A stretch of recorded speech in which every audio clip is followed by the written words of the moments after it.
State of Texas versus Catherine Welch. Ma'am, are you Catherine Welch? Yes, Your Honor. And Ms. Welch is here with her attorney, Mr. Gertz. State's attorney is present. Ms. Welch was previously in court, entered a plea of guilty to driving while intoxicated third or more, as well as a prior offense, which made it a second-degree felony offense. There was no agreement with regard to punishment. I have received the pre-sentence report. And has everyone had an opportunity to review that report? We have, Judge. I have, Your Honor. Are there any additions or corrections to that report? Not from the state, other than I want to acknowledge I have received Mr. Gertz's sentencing memorandum.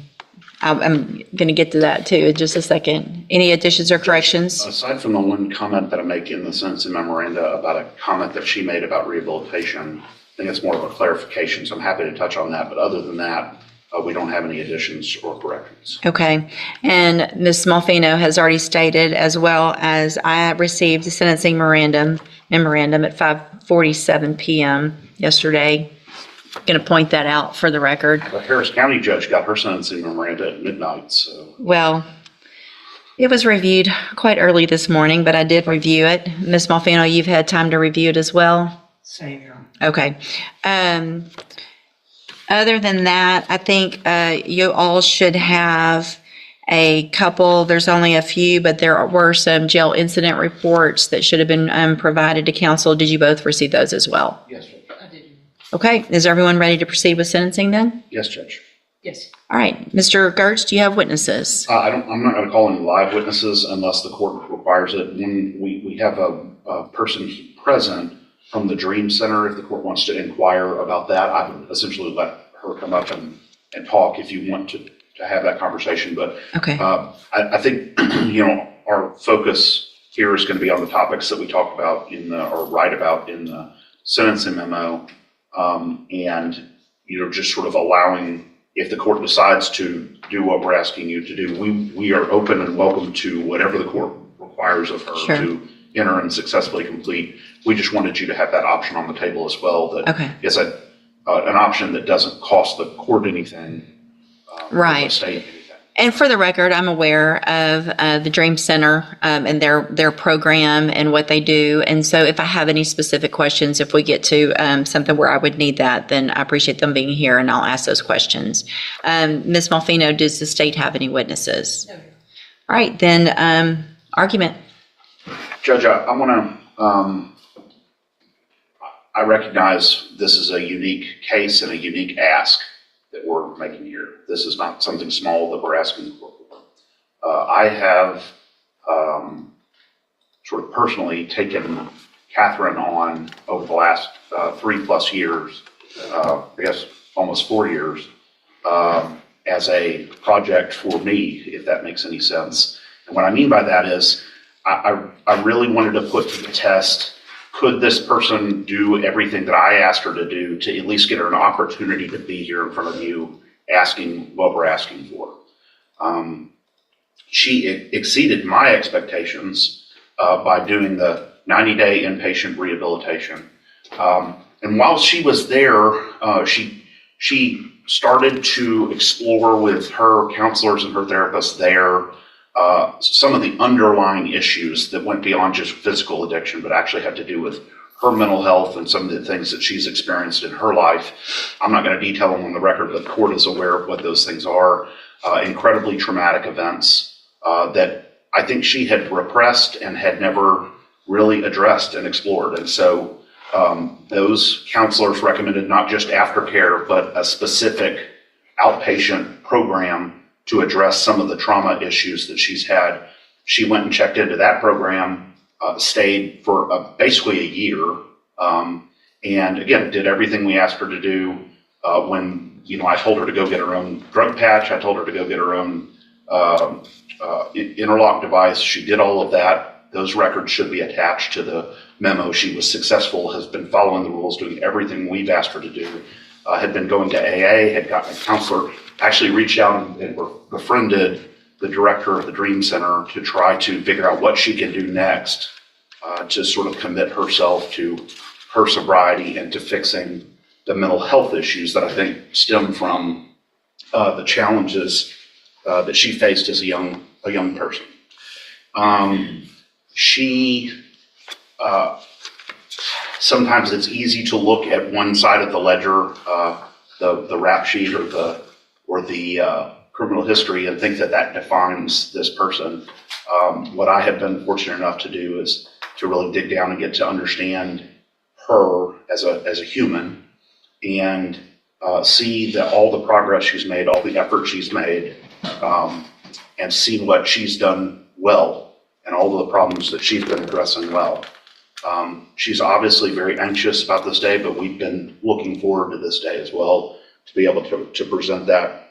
And I want to go down on the bottom of page 2, address what I was talking about in the CSI. So that I'm not saying that this wasn't the words that came out of her mouth, but when she was asked by one of the examiners in the probation report, if she felt she needed treatment, she said she didn't feel like she needed treatment. She wasn't opposed either. I want to clarify what we mean by that. And I say this here, but what she would say, I think, is she did 90 days of detox rehab related treatment, has continued aftercare, has continued mental health care. But in terms of going to a program that is specifically targeted at people who are currently using or currently intoxicated, I think she thought that wasn't the direction that would be ideal. She will do whatever you want her to do, but I wanted to explain what that comment means. And so, because a lot of times, as you know, Judge, private rehabilitation programs will just reject you if you've been clean for 3+ years, as she has. And so they just won't even accept you at all. So I think that was just a misunderstanding or a miscommunication between the probation officer and Catherine. But nonetheless, she's willing to do whatever the court chooses here. Additionally, we've been in contact with her current parole officer. They are willing to keep her on parole instead of revoking her, depending on what the court does here. And so that was encouraging as well. I think we had the same kinds of conversations with them about her recovery and about her efforts. And so I think that was an encouraging sign from them. And then finally, Judge, you see, we didn't want to focus too much on support from the community because, again, this isn't just a run-of-the-mill case. This is a different focus. But she is married. She has a family. She recognizes the impact that all of this has had on her family and her relationships, the strain it has put on her husband, both financially and also emotionally. And she accepts responsibility for that and is asking the court to consider this extremely rare position that we're asking the court to take here. Obviously, if the court would like her to address the court, she is happy to do that, or I'm not sure how you want to proceed on that. Okay, thank you. Ms. Malfino? Judge, I don't envy the position that the court is in this morning. I do take very seriously the comments of Mr. Gertz. I take him at his word for that, and I hope that all of those things are true. It's difficult for me as a representative of Jefferson County and the state and the citizens that are on the roads every day to stand up and say I agree with probation, but I don't disagree with the things that Mr. Gertz has said and the information that is in his sentencing memo. To play the other side of the coin, does it suggest that she received the benefit of the doubt already by me waiving the habitual status that she could have been facing based on her number of priors? Does it seem in good conscience that I can say I ignore all of those priors? Absolutely not. But obviously, we have seen that her multiple trips to the penitentiary have resulted in no change of behavior until hopefully now in these last 3 years. And I do sympathize with Ms. Welch as an individual. Again, it's hard for me as a district attorney, assistant district attorney, to say that I concur with the punishment being probation, but I don't, again, disagree with the comments that Mr. Gertz has. We've had multiple conversations about this case. I know he's worked very diligently at it. I don't really know, Judge, and that's why it's before you, that putting her in prison for 20 years and her getting out in 2 versus an extensive probation period where she can continue the recovery she's been doing is a better option. But again, I don't know what is in the best interest of public safety. Unfortunately, none of us do. So I would defer to the court's wisdom and whatever you think is appropriate based on the volume of information. All right, thank you. Anything else? Would you like to say something, Judge? Your Honor, I just want to say that the past was fueled by drugs and alcohol. I take complete responsibility for that. I did not know from very young when things happened in my life that it could have been, some of it could have been treated and stopped earlier if I had gotten help for my mental health. That after I received this DWI, that helped me get myself to a place that I could go into a treatment program and deal with some of those past traumas. In the past, I didn't. I medicated and drank to just forget about the pain, just numb myself out. I didn't know how else to deal with that. And when I got on my mental health meds, and I have bipolar, I have PTSD, and my mind back then was very chaotic. And I just want to say, after I had my mental health meds, I was able to go through treatment at Santa Maria in Houston, and that place really saved my life.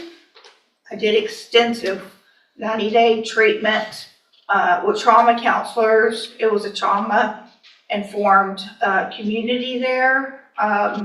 And also, when I completed that, I worked an outpatient program, but I still lived on their facility. I went to the sex trafficking and recovery program, and I was in that for about 8 months, where I got the state paid for the counseling for trauma still. And I just worked really hard in that. I got a job while I was in there. And then once that program was over, I moved to a sober living facility in Oxford House in Spring, and I worked there until I felt like I was strong enough to come home and do what I needed to do. And I was in the complete program for right at a year. And I'm sorry, I'm very nervous today, and I know that my past record is, like Ryan said, atrocious. But you know, the things that I had to deal with within myself from when I was a little girl, those are things that you don't go to prison, even in their programs there, that you don't talk about. It's just, you just don't. And I'm asking you, please do not send me back to prison. I want to move forward. I have moved forward in my life, and this year that I've been in jail has given me more time to think and know that I am definitely headed in the right direction. I have a sponsor. I attend AA at home. I had moved on with my life as far as I could with my sobriety. I mean, I knew this charge was out there. And I think I made some really good choices with my Mid-County AA friends. They've helped me a lot. And I am open to anything. I will abide by all the rules and do anything that's asked of me. And I think, I know now that I'm responsible and capable of taking care of my business and my life. Thank you. So, Ms. Welch, this Ms. Malfino probably said it yet best, and I get this often, and they don't envy my position, and this is the worst part of my job. But I worked hard to get here, and it's my job. Part of my job, it's several things, and it's to look at, obviously defendants and giving chances and things like that, but it also is about making our community safe. And I have to look back. This is your 10th DWI. It's not your 5th. It's not your 8th. It's the 10th. And while I understand the trauma that you went through, that you've been to safe P 3 times. You've been given opportunities on probation where they were revoked. You've had opportunities while you were on parole to do what you have done now. And while I appreciate what you've done, and I think that's great, and my goal isn't to, to stop any improvement, but I can't, in my opinion, in good faith, go home tonight, look myself in the mirror and say I gave somebody on their 10th DWI that your last sentence was for 15 years in prison. The one before that was for 10. The one before that, you've gone to another 10 year, back in 09. I mean, this goes back to the 90s. You got a 10-year sentence in 2011. While you're on parole for that one, you get another one. So they give you 15 years and you get out and you're on parole and you do it again. The fact is, we're just lucky that you haven't killed someone in our community 9 times over, being given opportunities. I just can't do it. I'm going to find that you entered your plea of guilty freely and voluntarily. I'm going to find and your plea of true to the prior offense. I'm going to find sufficient evidence to find you guilty, and at this time find you guilty of driving while intoxicated. I'm going to sentence you to a term of 18 years in the institutional division of the Texas Department of Corrections. You will receive credit on that sentence for any time that you've been in custody that the law gives you the right to receive. You're going to be handed a trial court certification that shows this was not, well, I guess there was an agreement because the waiver of the enhancement, which could have been a 25 to life, as Mr. Gertz said. So I'm going to hand you the certification that shows this was an agreement. You've waived your right to appeal. I'm also handing you a written admonishment regarding your ineligibility to possess a firearm or ammunition. Possession, because of the judgment entered against you, you're ineligible under Texas law to possess a firearm or ammunition. Possession of a firearm or ammunition could lead to charges against you. You should read the written admonishment I provide you. If you have any questions about that, you can talk to Mr. Gertz. And Ms. Welch, I take no pleasure in this. This is extremely difficult for me. I understand to some extent addiction, and I understand that you are on a better path. However, there have been plenty of opportunities in the past where you were on a better path and you got back out and you got back on our roads again. And so good luck to you, ma'am. Thank you, Mr. Gertz and Ms. Malfino. Court will be adjourned.